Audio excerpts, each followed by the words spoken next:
Welcome sa aking YouTube channel. Ngayong araw, kalkula tayo ng mga circuit breaker para sa ating PV, MPPT, battery at ang ating inverter. Unahin natin sa ating PV at ang gagamitin nating pagkalkula ay ang power law na ito yung I is equal to watts o yung P divided by V na voltage. At ang solar panel natin ay 200 watts at ang ISC nito ay 10.72 ampere. Therefore, 10.72 ampere times lagyan natin ng 125 safety factor at times 125% again para sa ating irradiance. Therefore, ang gagamitin nating circuit breaker para sa ating PV to SCC is 16 ampere na ito yung available sa market.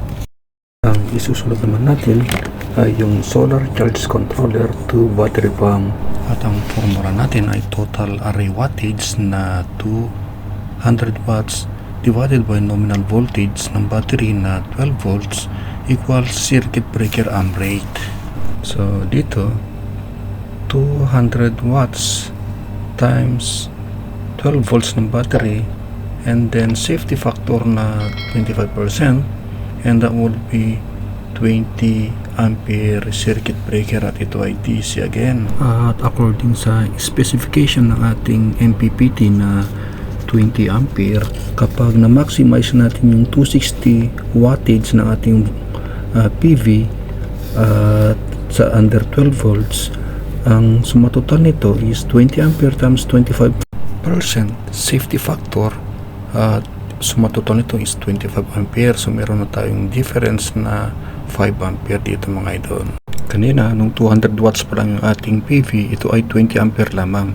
At dadako na tayo sa panghuling DC circuit breaker at ito yung ating battery bank to inverter circuit breaker.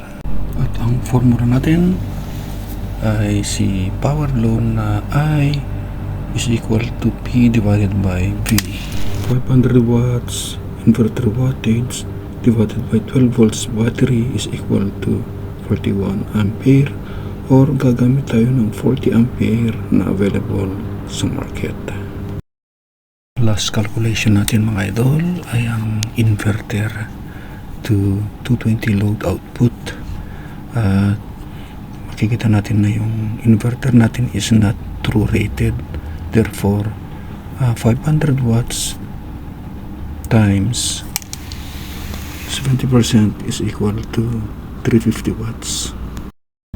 Dito, instead na 500 watts ang gagamitin natin, gagamitin lang natin yung 350 watts, then divide natin sa 220 volts times 125 safety factor at ito ay 1.9 ampere or gagamit tayo ng 2 ampere na siyang available sa market at ito ay alternating current na mga idol. Kung bago ka at naligaw ka sa aking channel, paki-follow po ako guys pamagitan ng pag-subscribe at pag-click na rin ng notification bell para updated ka just in case na meron tayong bagong upload na video. Maraming salamat sa panonood. Until next time, mabuhay!